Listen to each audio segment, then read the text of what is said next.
All right, y'all. Welcome, welcome, welcome to our Womanhood Wisdom Wednesday. And we are live today on Facebook, in our private group, and in Clubhouse.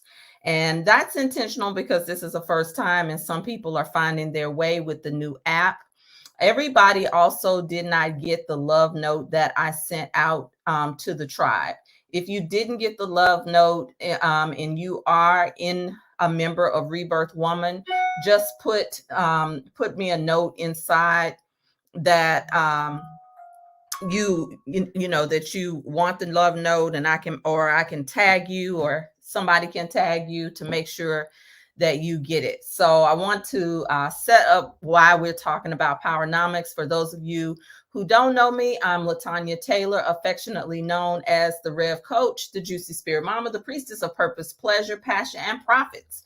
And today we are going to explore those P's through Powernomics. How about that? I didn't even plan it like that.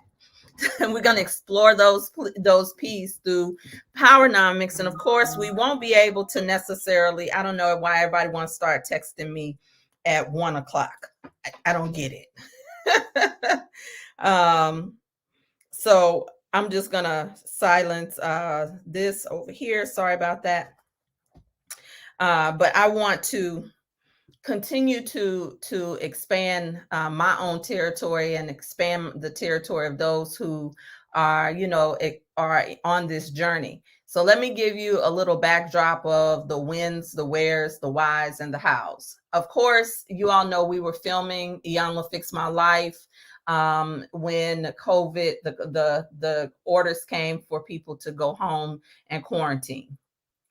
Of course, that was in March. So for the most part, my year was already planned for the year in terms of my programs.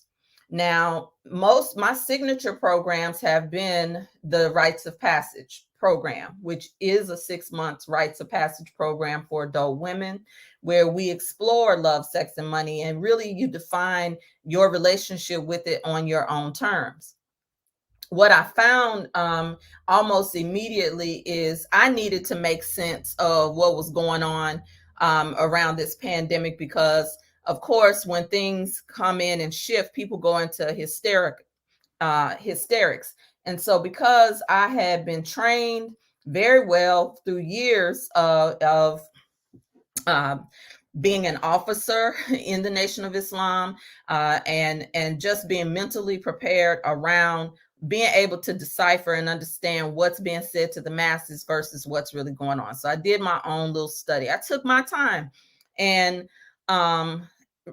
what I found is the community of women who were empowered and liberated and sensual and all of these things that we have done the soft type work around. Many did not have tools to handle the hysterics, to handle the fear. And so I had already planned to do an extension of ReBirth Sunday. ReBirth Sunday was, where we met, no cost. It is and was my ministry. Every Sunday morning, for those who were on the journey, I knew that women needed to be nurtured, even once they experienced Juicy or any of the other programs that I've taught, whether they were in private coaching. Women needed a space to come where other women were using a new prayer language. Women needed a space where they could come, where women were able to fellowship with one another in sisterhood with some type of code and some type of privacy. So that was our place on Sundays for 3.5 years straight. That's what we did. But what I found also, even with that, is we weren't able to use our tools or integrate tools. Well, you don't know this, but my personal agreement with God was, I knew I was called to ministry. I knew I even had a pastoral anointing. I was told, I should say, and resisted that. So this was the way that it looked for me. That being said, I never wanted to do a traditional church style community or mindset where you just come, you feel good, clap your hands, oh yeah, and then you go and you still don't have any power. And the vision that I always had is some of what we're going to talk about today is how do we integrate this into our lives? Because what I found was during that year, during the pandemic, we started doing business together, and a lot of my sisters just didn't know the basics of business. A lot of sisters did not have, they were providing services, but didn't have their corporation set up, or they had their corporation set up and it wasn't set up properly, or they had their corporation set up, wasn't set up properly, but didn't know how to use social media, or that didn't know anything about marketing. And so I had to honor what was coming to me and saying, how can I help them? So initially, the team that we had that was doing the network marketing rollout, it was serving the purpose of health and wellness and the immune systems of people to be able to be supported. Okay, follow me now. I want to give context, and that's why I'm recording it, because we're talking about powernomics. And one thing that anybody who's in the graduate community of Juicy can tell you is I have always talked about feminine economic development. It's not enough to be a goddess and not be able to provide for yourself. Yes, yes. Can you agree? It's not enough to be a goddess and then your world falls apart if something happens to your spouse, your partner. It's not enough to be able to to have all this sensuality, but then when you got all of this energy, what do you do with your creativity? What do you do for your family? So I had already rolled out the program Sacred Juice. Sacred Juice is a 12-month program that broke down the just some initial metaphysical principles on how you integrate sacred juice into your life. Sacred principles and juicy principles. That's the sacred juice. And we had guides, resources, materials every month. Some people were still doing their own business, and that evolved. So now here we are. I've learned a lot in just being in service to my community and where we are. So here we are now, almost getting ready to go 3 years into this whole thing around quarantine, COVID, and all of that. And here we are, and many of us still don't have certain things in place. Some of us do now, though. A lot of you do. A lot of you have things in place as a result of working with me, working with other people, or just following the handwriting on the wall. So I want to do something really quick for those who are watching on Facebook. Well, first off, I want to invite you to come to Clubhouse. Here's the part that I need to say to those who will listen to the recording, or who are, say, why did she post in these 3 places? I thought we were just going to be on Clubhouse. Let me answer that real quick as well.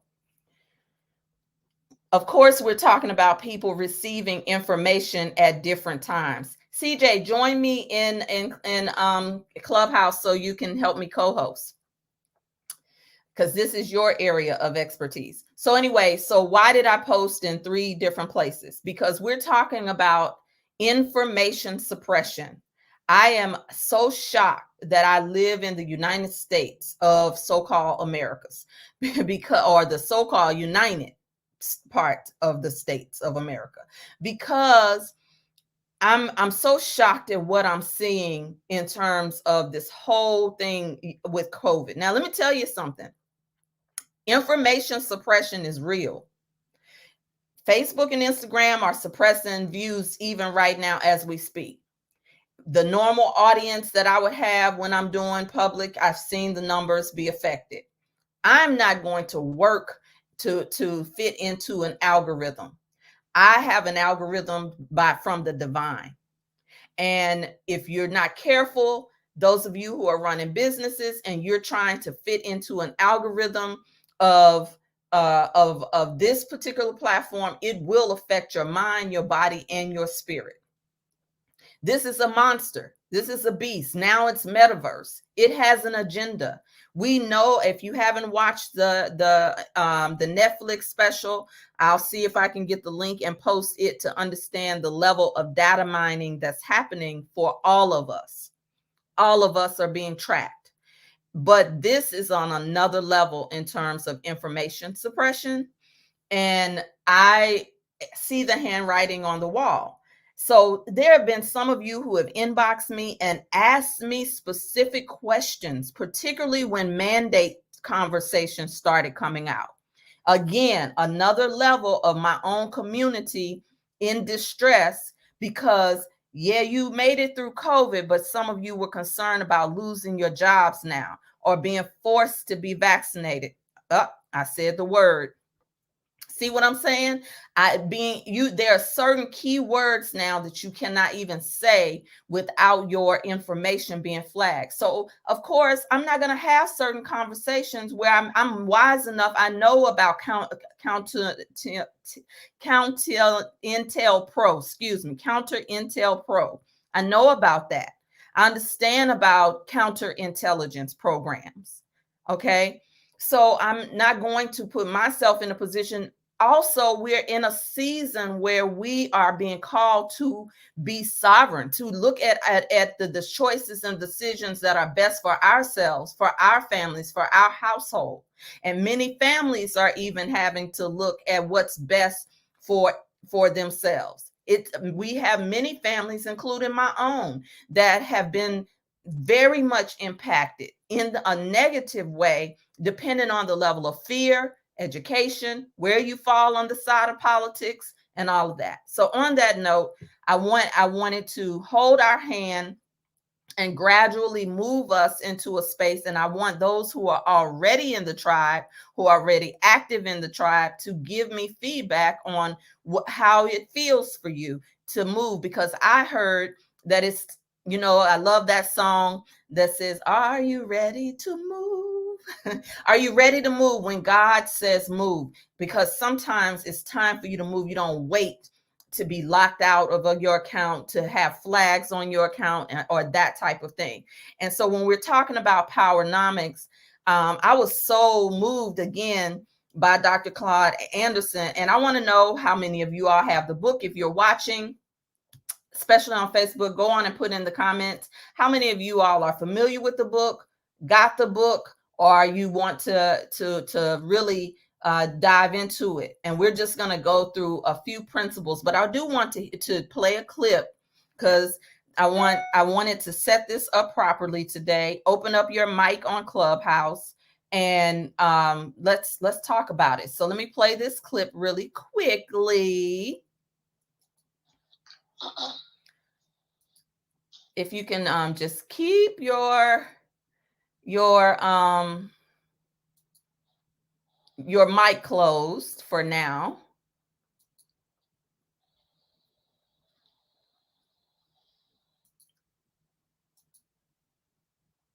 All right. I hope you can see that. That's why we have to recondition black folk. Black folks, I worked for 460 years. Nobody paid me, gave me anything. What assurance I got this time I'm gonna get paid and get some money, and pay them a decent salary to do those jobs. But see, nobody's ever rewarded, compensated black folk. Black folk have never gotten any rewards. They worked all those years, 360 years for nothing. And the thing about it is the dominant white society is still opposed to it. You know why? They say, well, y'all look for something free. I said, that's what they should be doing, looking for something free. You know why? Because every immigrant came here, and their ancestors that came here, they came here, contrary to what they tell you, but they came here for religious freedom. Nobody came here looking for religious freedom. Nobody came all the way across the oceans for happiness. They came here looking to get free benefits. They came here to get all those things that blacks could not get. They wanted free land and free black labor. And that's what they got. That's called the American dream. Come into America and freeload, get whatever you can get. That's why they come. I understand that. but I'm not opposed to black folk getting some things. They're entitled to it. They worked hard. They died. And when they were let free of slavery after having worked for 360 years and never having gotten paid, guess what? White folks said, we'll set you free in 1860, but I tell you what, we're gonna set you free with no clothes, no land, no house, no tools, no weapons, no animals, no nothing, no education, no religion, no institutions. And yet, by the same token, from slavery started up until the end in 1860, guess what? Every immigrant that came to this country was eligible for 650 acres of free land. Then they got another additional 150 acres of free land for every slave they owned. And they had, at that point when slavery ended, they had over 5 million blacks that were slaves. They got somebody got 150 acres of free land for every one of those blacks. Plus they got 650. And guess what? And they started out in conclusion of it, they picked up over 2 billion. Charlemagne, they picked up over 2 billion acres of free land. Didn't pay anything for it. 2 billion acres of free land. And all they do is match it up with the free slaves they were getting to do the work. And that's why George Washington says that the only value in this country, the wealth and power would be in the land. Who owns the land will have the wealth and the power. Whether it's today from New York to San Diego, who's owning the land? All the buildings, all the big buildings and structures and everything. Whoever owns that, 99.5% of it is still owned by whites. But they picked up 2 billion acres of free land and across the Mississippi River in 1860. You know what they did? They brought that last land rush here. They had over 20 million immigrants came from Europe, poured in here to get into the land rush going across the Mississippi River. And in 24 hours, they picked up over 24 million acres of land, free land. That's why when you go out west now, you see those big, large ranches, big, large farms, where they got 20,000 acres of farm. You say, well, look at those big farms and all that land whites own. They didn't pay for that land, they got it free. But they wouldn't give black folk 40 acres. Black folks say, do you think that you're gonna give away 2 billion acres of free land to immigrants and we have 40 acres? They said, no, you all can't have anything. What about black immigrants? Were they eligible to get that land? Okay, so let's start with that foundation. You know, I will tell you, thank you for letting me know you got the book. I will tell you, even for someone who comes from a movement mindset, there are certain things that I realized that I just didn't retain, certain pieces of data and all of that I just didn't. And then not only that, I was young.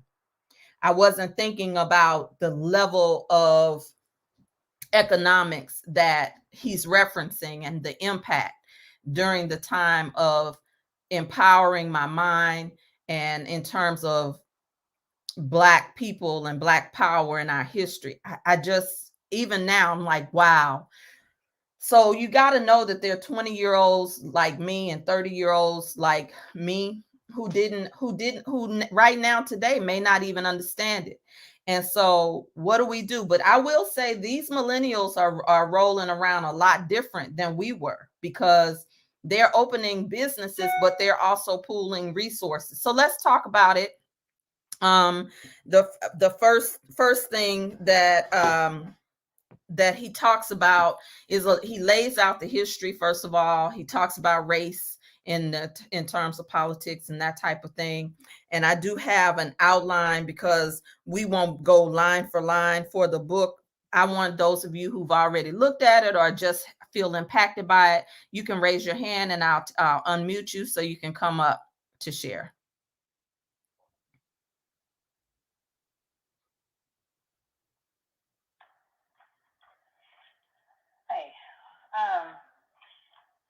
Karen, can anybody hear me?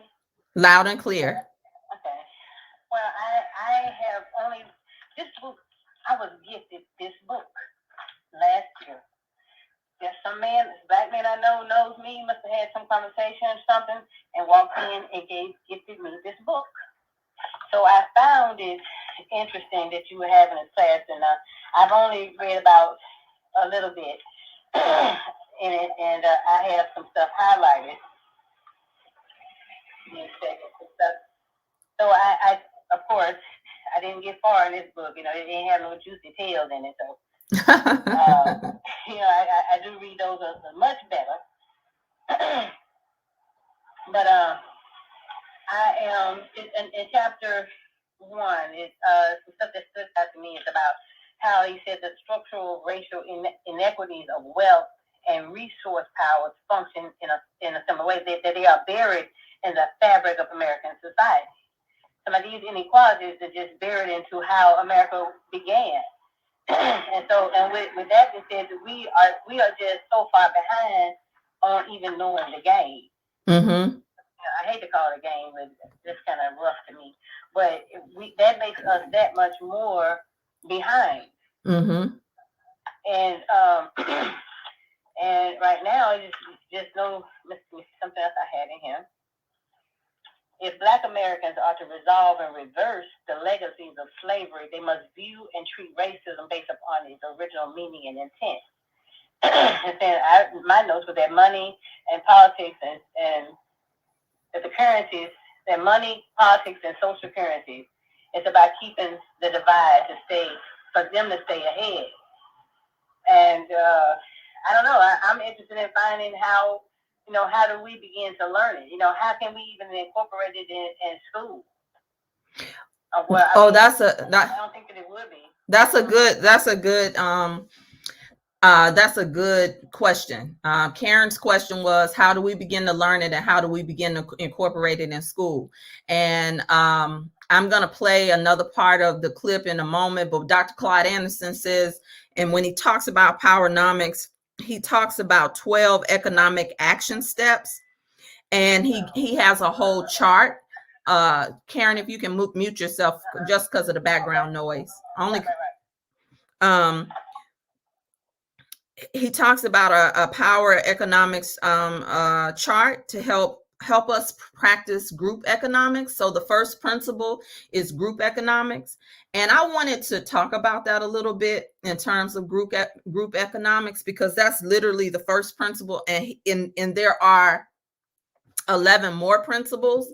But one of the things he talks about in terms of group economics is us owning our own schools, controlling the curriculum in the schools, because what we have a history of in the last 100 years or so is, or maybe since 1860, is we keep trying to fit in their system, beg for a place, beg for acceptance, beg for jobs, beg. We want to beg for them to change a curriculum that's built from us, never looking at the root of the whole purpose of why we've been disenfranchised in the first place. So in terms of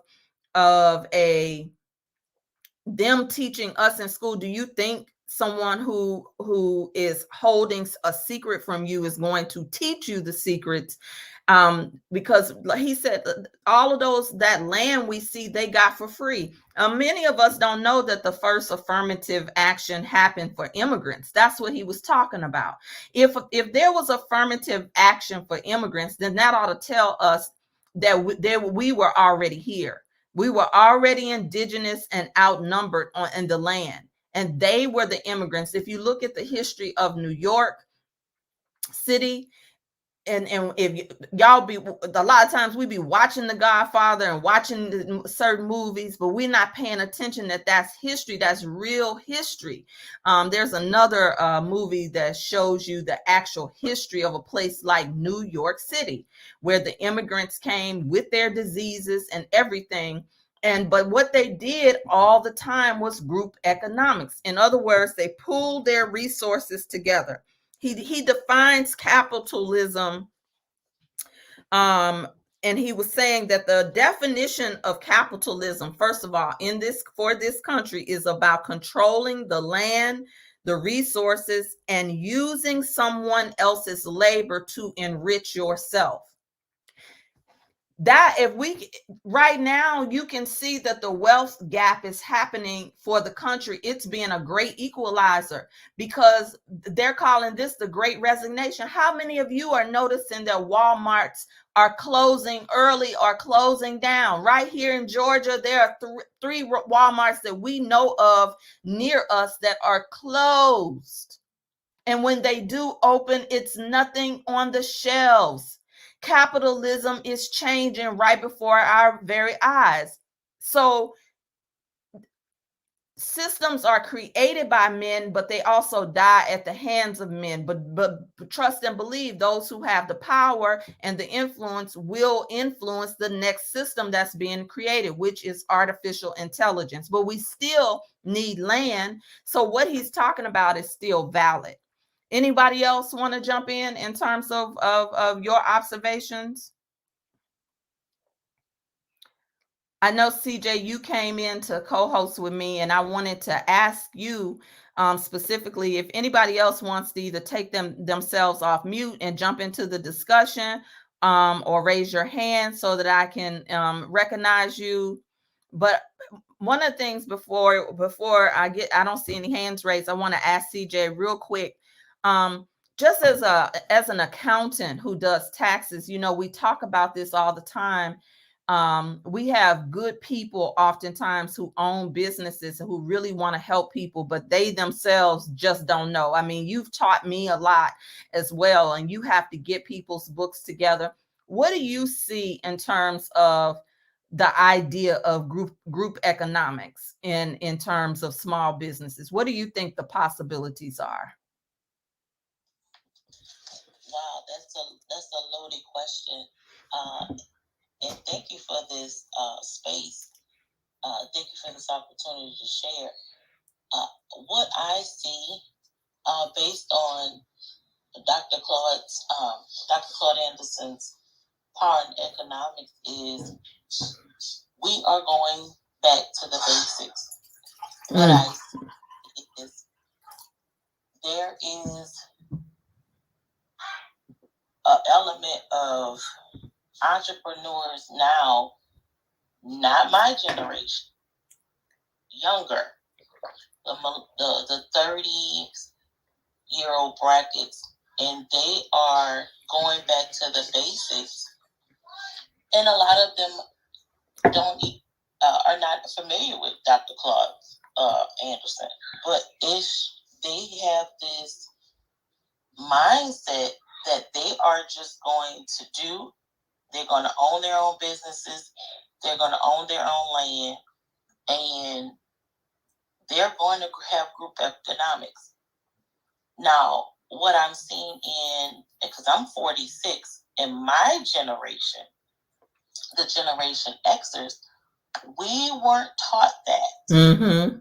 We were taught, just like the book says about, we sold our land. Mm-hmm.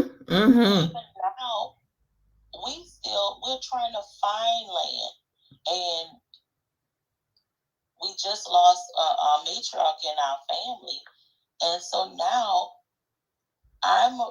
my fear is that the land that we have been trying to find has passed with her, but stay positive and know we're gonna find that land. But it was a time where, just like the book says, we didn't care about the land. We sold the land because we wanted money. So not really understanding, like the book suggested different, like I want to say it was the Car Beach or something. We were talking. I was listening to a discussion, and I learned so much. What we have failed to realize that our ancestors fought, bled, died for land, and that our generation, the Generation X, is what I've seen. As soon as they died off, we sold the land. That's a good point. I'm so glad you brought that up, because do you think it's Generation Xers who did that, or was it the baby boomers? Like I don't know. I have a big sister. I got big cousins, And I remember a lot of them didn't want the responsibilities of their family's property. That's to me what I think this is too. It brings up and those of you who are watching on Facebook, please put your comments and your thoughts, and I can read it and represent it in the room. You please put your thoughts. But I think I appreciate you bringing that up, because what I think this brings up is a mindset issue, because when he talked about group economics and what capitalism really is, one of the things he said that we're going to have to stop doing is, I got mine, you got yours, everybody get their own. He said, and Chico Bean asked him the question about billionaires. And he's like, we do have wealth, people with wealth in our communities. He was like, yeah, but they only get it for themselves. They're not thinking about how they can grow their communities. That's not their interest. He was saying how a lot of people who are wealthy, who, whether they're first generation, second or third, they are not interested in having wealth or race conversations. They want to stay as far away from it as possible. So, and if you don't identify as Black, brown, indigenous, don't feel like you're outside of the discussion, because even though Dr. Claude Anderson has written this book, he was saying that his Jewish friends, they pay a 10% tax in their community, but it goes towards their community. So in addition to whatever taxes they pay in America, and that does depend on if you are incorporated property and leveraging the different systems that are set up, whether you pay taxes and how you pay taxes to the government. But many of us don't have that education. I want you to talk about that. And in addition to those taxes, he was saying his Jewish friends told him they pay a 10% tax. That is why when you see a synagogue, many Jewish people live within it's a requirement. If you are a member of that synagogue, you must live within a certain mile radius of that particular synagogue. Why? So that the houses you buy, the whatever the districting is around there, you have influence over where you live, the land, the businesses, and elected officials. You now have power. So that's a really good point, because I think a lot of baby boomers just gave up the property. I know I see that in Washington, D.C. Oh my God, I remember being a little girl going to D.C., right over in Northwest Georgia, and being able to walk blocks and blocks and blocks, and it was just Black families. Many of them worked for the federal government. And when before I left DC, sometimes I wanted to just cry, because I would go and see the gentrification happening in those communities. And it just made me think, what happened? Why did we just give the properties away? So that's a good point, CJ. Is there anybody else in the room who can relate to that your family didn't hold on to the land, or you want to jump in? Anybody else how many of you inherited anything in your family, such as land, precious metals, silver, gold, anything that's of investment? Many of us didn't inherit anything except for pathology, poor mindset, emotional issues, health issues. But I want to give you a chance to speak to that. Anybody can speak to inheriting land, property. Hi, Hey. everybody. Hey. Thank you, Mama Latanya. Yeah, this has resonated with me so much, and it's speaking to me of something that I've been going through for the last few days. But my grandmother left land for her children.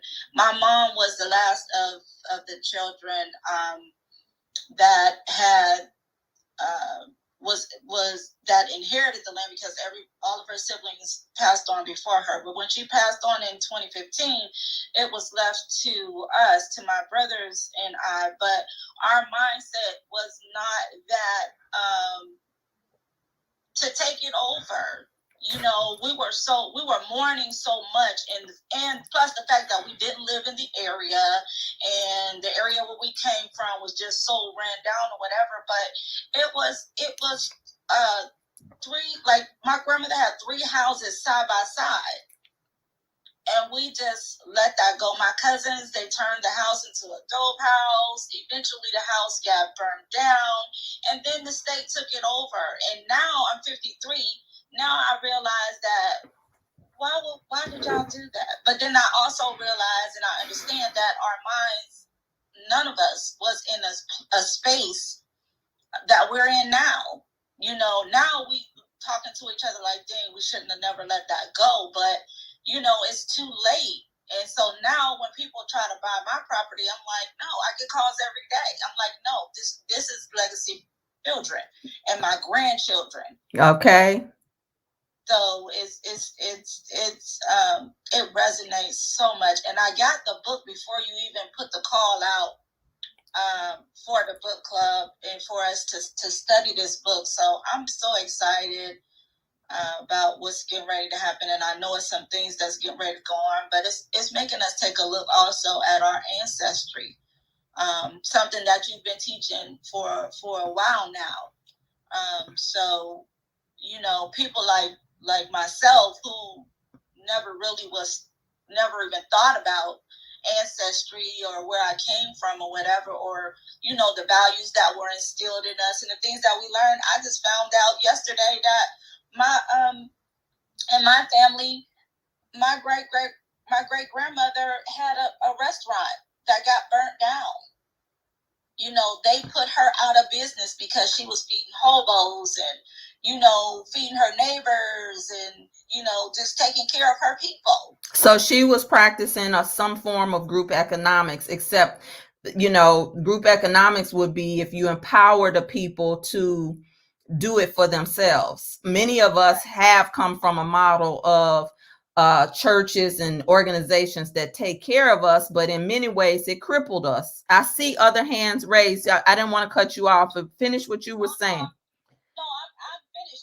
I'm just excited. I'm excited to have you join. I'm excited about us really taking our freedom, our womanly power to the next level, our leadership, our influence in our families, because it's just time for us to take all of this energy, this power, this knowledge that we have and apply it to our lives. And here's the thing. I'm glad you all are talking about scenarios in your own family, because my mother had a property as well. And I wasn't even in the mindset just a few years ago to say, nah, mama, you keep the property. And she gave us the opportunity to keep the property. But she said, you got to manage it. You got to start taking all these calls from renters and that could have been a great opportunity, and I could kick myself. So, you know, when we talk about on a spiritual level, applying these types of things, when we know better, we do better. But we do have, when we think about forgiveness and that type of thing, we all the time only think about our heart. But sometimes we made choices when we didn't know better. Forgive yourself financially too, so that you can free up the energy to make better choices now. That's what I'm going to do. So I said, Nina, do I see your hand raised? If so, go ahead and you got the mic.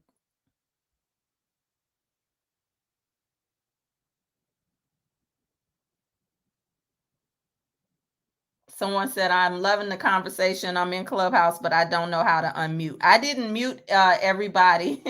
So you really just tapped the little button, but I don't know who said that. Is that you, Nina? You're unmuted, just FYI. All you have to do is talk. You should be able to talk.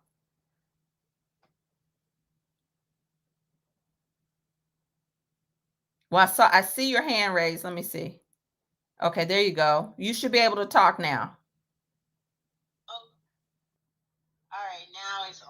Thank y'all for rocking with me through as I test this. Yes, we hear you loud and clear.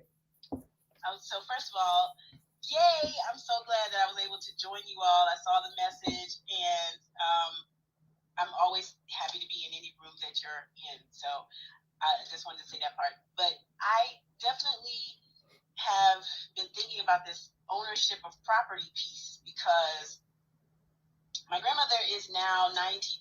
She'll be 93 in a few weeks.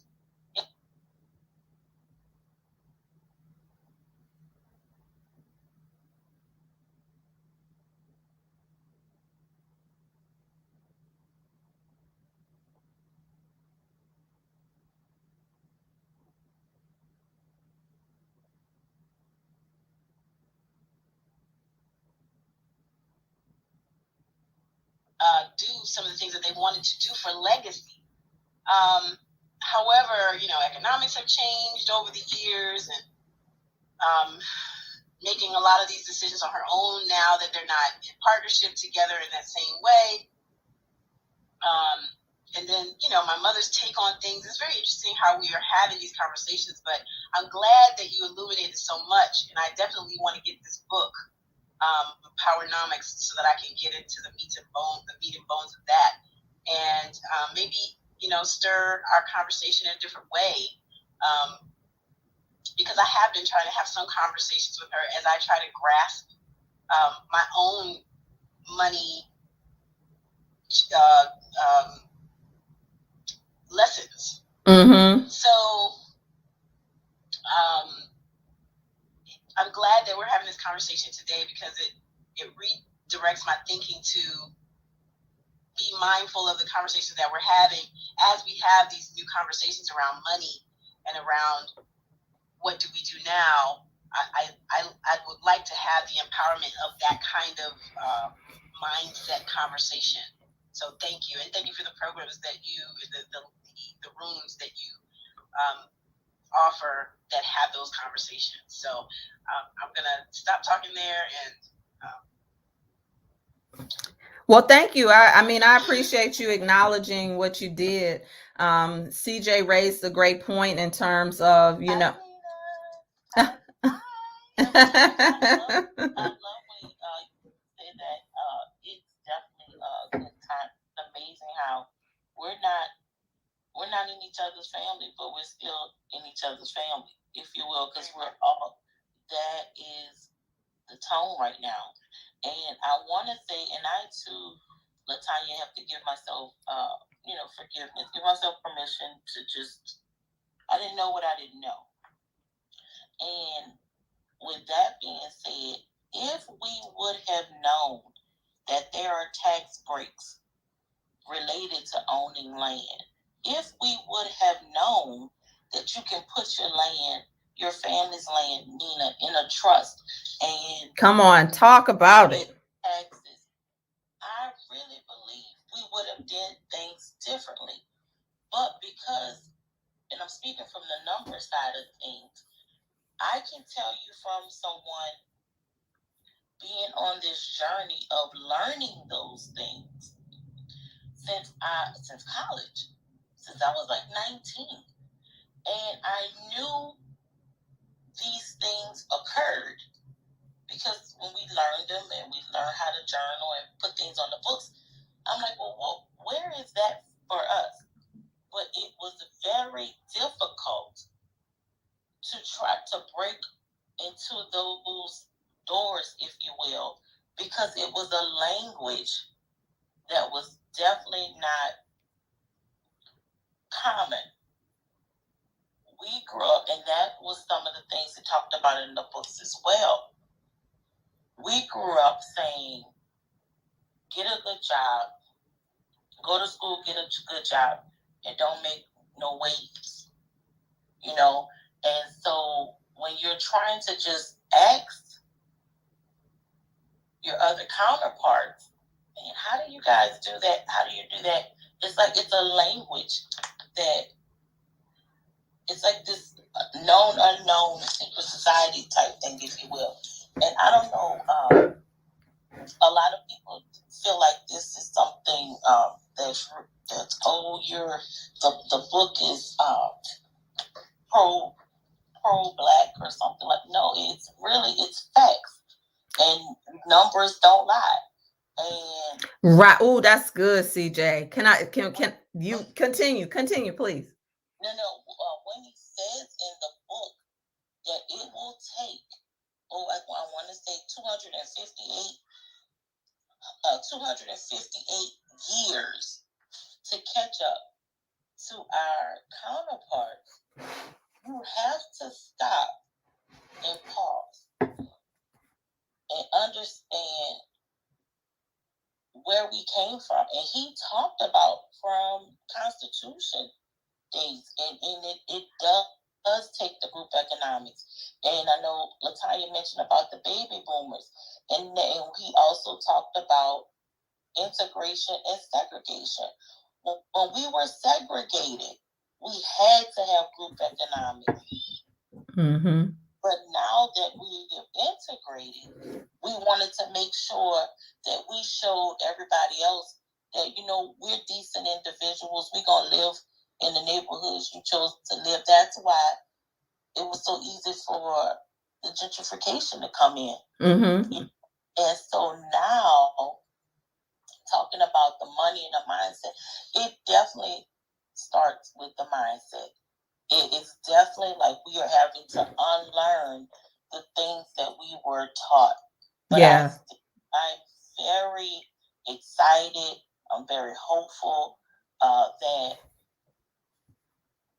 even though the statistics, and y'all know I'm going to keep throwing numbers, the statistics says by 2053 that the wealth in Black, Indigenous, Black, Brown, Indigenous households is going to be 0. Now, if someone can say, and the reason why they're so adamant about that statistic is because the way it's going now.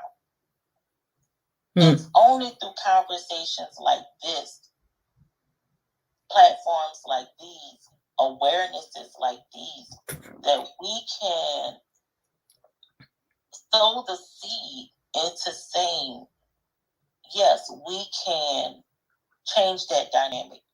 We can change that narrative. How do we do that? I know we talked about the schools and all that. Okay, well, let's just be real.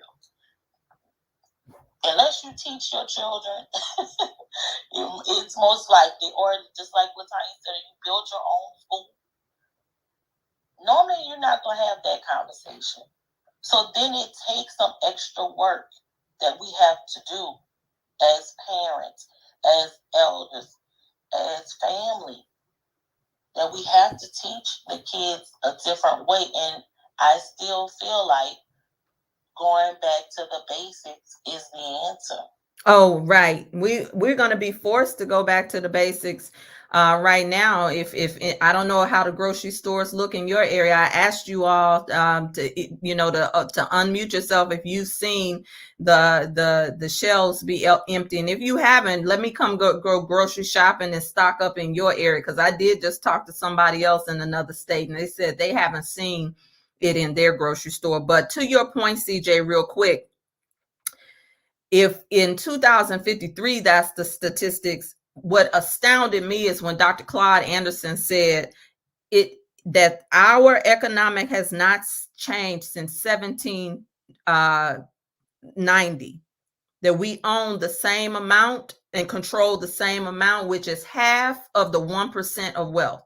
The 1% own, there's the 1% who own and control most of the wealth in the United States, period. And that's not just a Black issue.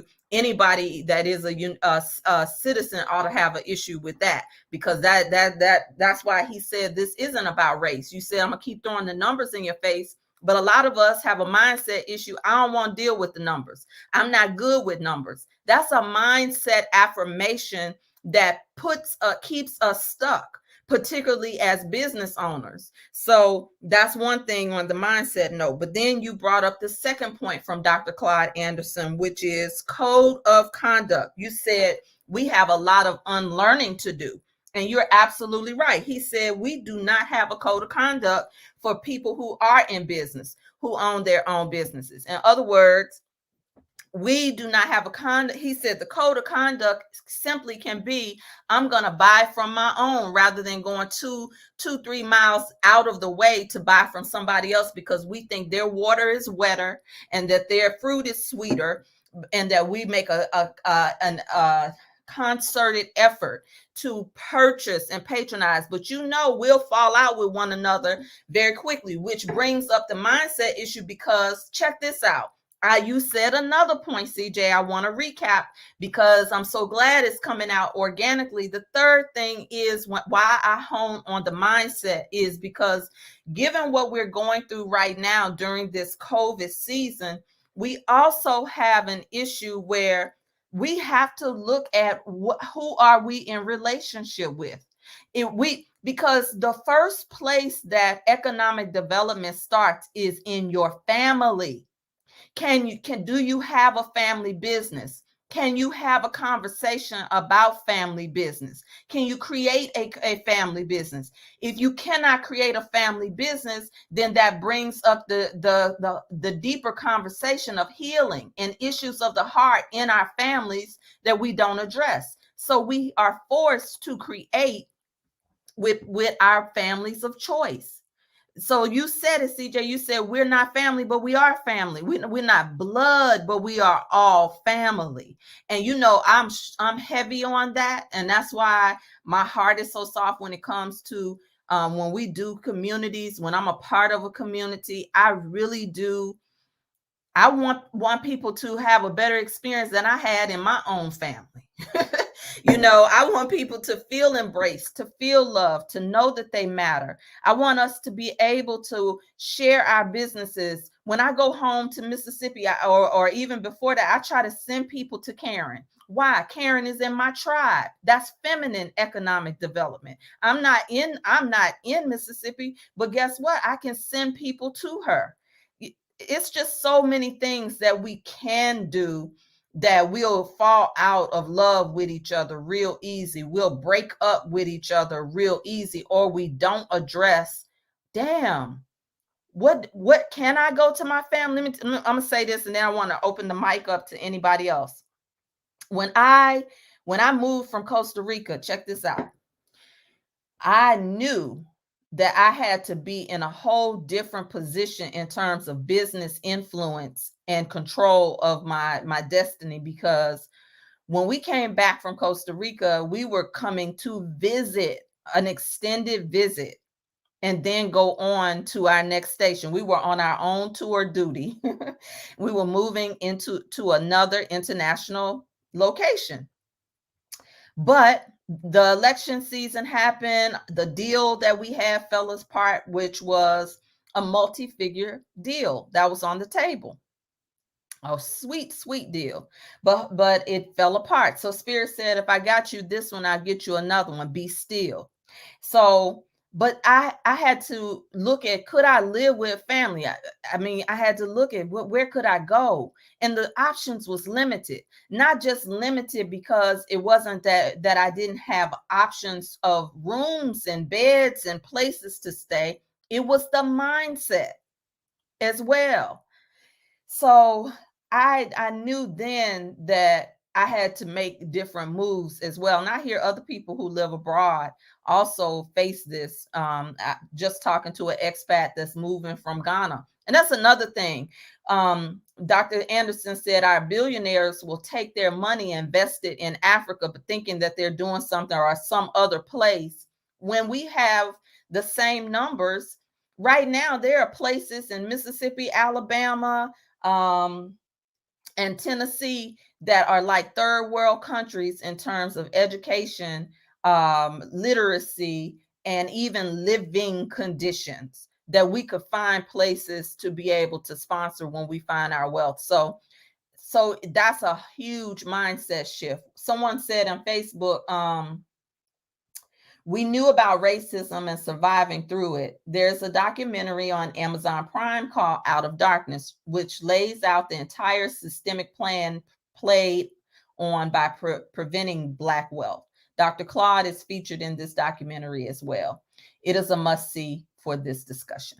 Thank you for sharing. I don't know who shared that so that I can give you credit, but thank you for sharing that. Anyone else had some thoughts before I play a clip and close out on the last point? And I forgot to tell you, a lot of people are much better at this, to ping other people into the room. You know, share this with other people who are on Clubhouse, and we'll stay behind a little bit after the hour that we have together here on Facebook. Those of you who are watching on Facebook, I'm about to close out the room and continue the discussion with those who are in Clubhouse to see how they like this particular setup. I won't always go live in 3 places, but I want to give everybody, all the people who say, I didn't know, I missed it. Well, how can I get in? I want it to be very, very clear up front. And so as I close out on Facebook, we are going to be transitioning our space a little bit. If you can text ReBirth 360 to 844-601-0700, so that you can not just get a gift, but that I can start communicating with you when I go live on Instagram or here in the Clubhouse room. Also, I have something new that's on the way. If you get a chance, check it out. If you don't, that's okay. But we have a new community space that's being developed. I'm just waiting on that. And so I want to get you all there. And so those of you who are in ReBirth Woman, you'll see the post before this one that gets you into the space to preview. I have a free gift for everybody that's in ReBirth Woman. I love you all. There's nothing you can do about it on Facebook. In our ReBirth Woman community, I'm going to continue the discussion in Clubhouse. So Clubhouse, let's